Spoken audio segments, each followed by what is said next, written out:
All right, now before I do this video, I just want to give the little disclaimer. Yeah, this is me pretty much talking as a stats professor, and this is my argument against doing a lottery for the teams that do not make the playoffs. So again, this is going to be very, very stat heavy. I'll try to explain everything as best as possible as we go through. But the lottery, it doesn't automatically benefit the teams with the worst record. Even if you end up with the first pick, it doesn't mean you're going to get the best guy. And I've got historical data from D1 to prove that. I will post this to both D1, the Dynasty, and D2, the League. It applies both spots. I know Mike, who runs D2, does a lottery, and that, to this point, we do not do one in the original Dynasty. And if I have my way, we will continue to not have one in the original Dynasty.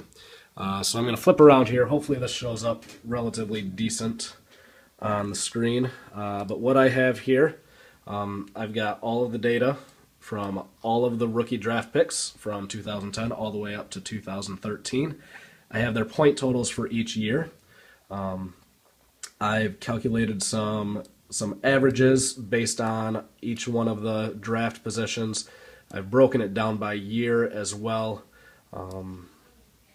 Yeah, some other stuff in there too. But anyway, here, my first graph that I have here is points per draft position. So this is any given year. I think the blue ones are in the draft picks rookie year. The red ones are in their sophomore year. The green ones are in their third year, and then there are purple X's throughout here as well.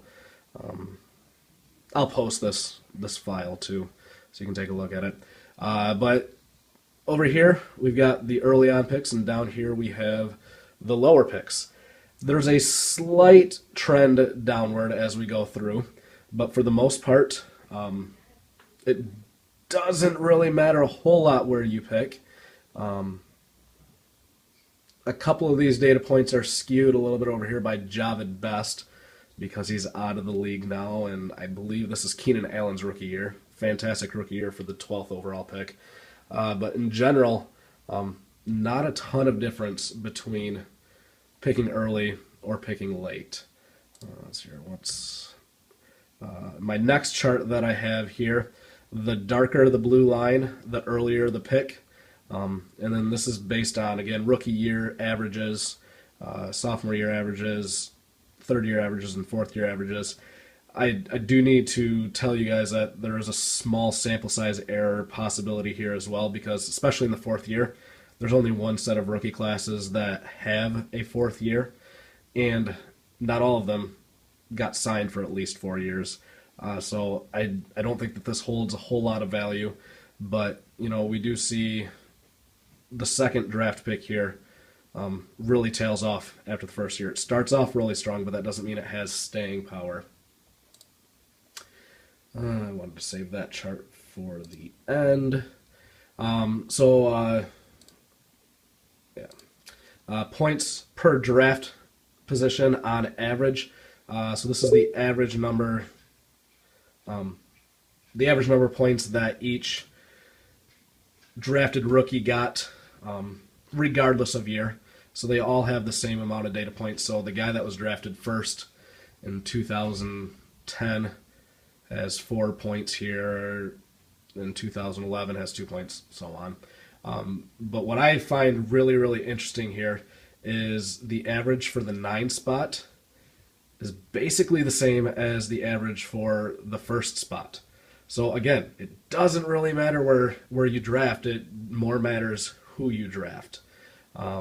The 2 spot is lower than 1, 3, 4, 5, 7, and 9. Now again, some of that can be attributed to small sample size error, but whether you pick 2 or 9, there's still talent available there. In fact, I would dare say that those drafting at the top actually get penalized a little bit because they have to pay so much more for the rookies, and you may have seen this chart already. So here I did separate it based on the rookie salaries for D1. I did not do it retroactive to what our salary, what you had to pay for rookies before we changed it, I think 2 years ago. I think it went into effect last year. But there's a little bit of difference here just because there's a difference between D1 salaries and D2 rookie salaries. But the point remains the same. So what these graphs are, this is point per dollar. Now, it's not a perfect summary of effectiveness because even if Aaron Rodgers even if he costs $90 versus a quarterback that costs $30, Andrew Luck in one of the leagues anyway, that doesn't mean Aaron Rodgers has to be 3 times better in order to say that he's a good value. But this just helps show that if you're drafting early on, you're not getting as much bang for your buck as if you're drafting later. In fact, that number 9 position, which is a little skewed because Demaryius Thomas, let's go back to the data.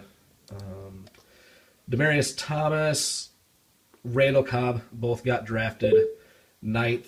Ruben Randall, and then Tyler Eifert, but Eifert only has the 1 data point in there because he was a rookie this past year. So, again, small sample size error, but still, this helps go to show, I think I said that right, doesn't matter if you necessarily pick in the front. In fact, sometimes you are hurt. In terms of points per dollar, you want to end up with the 4th pick if you're drafting in the lottery. And actually, as long as you draft well, there's talent there. Now, the fact that this is so tall, again, is more due to the fact that a couple people got lucky on some long shots in Thomas and Cobb. But the point still is, you can get talent at the end of the draft. And then the last chart that I want to show you, the correlation. Basically, what this graph shows is how strong is the relationship between where you draft and how many points they get. Now, as we get further in, there's a lot more data points because there's 4 sets of drafts that have already had their rookie year, only 3 sets of drafts that have had their sophomore year, 3 sets of drafts that have had, or 2 sets of drafts that have had their 3rd year, and only 1 set of drafts that have had their 4th year. And again, some of this is due to Jahvid Best not exactly panning out. But early on, the further down on the graph, the stronger the relationship. So rookie years, yeah, it does kind of matter. There's a pretty strong relationship between where you were picked and how well you perform. But as soon as you get to year 2, year 3, and year 4, right now we're right here with Trent Richardson and Doug Martin. Granted, there was injuries, but that's still part of the game.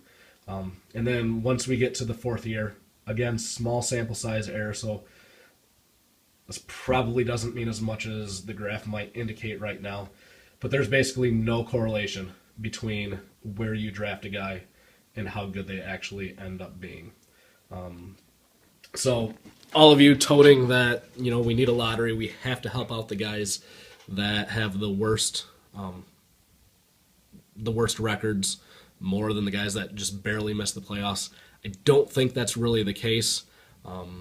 We can put it up to a vote again if you really want at our draft, at least in D1.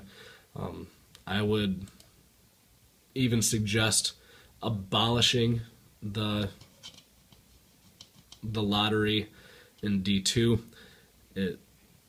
If you really want the first pick, I do still think that there's more value in the first pick in terms of actual production. Maybe not points per dollar, but in terms of actual production, it's much easier to get a good guy first pick than any of the other picks, and second pick any of the rest of the picks and stuff like that. But in terms of value per dollar, it's not always the best to have pick number 1. I am anti-lottery because even if you do think that you really, really want the number 1 pick, I don't think we need to be encouraging people to tank. It makes it more beneficial to trade away Marshawn Lynch for Julio Jones. I traded for Julio Jones in D1, but that's only because I knew I wasn't going to make the playoffs. It It wasn't because I wanted to make sure that I got the number one pick. Yeah. Again, if you've watched all the way through to this, hopefully you got a little bit something out of it. I know that it's very stat heavy. I'll post the spreadsheet. You can take a look at it. If you don't care about any of this, or if you're dumb and don't understand any of it, I guess you don't have to pay any more attention to it. But yeah, those are my thoughts on the lottery.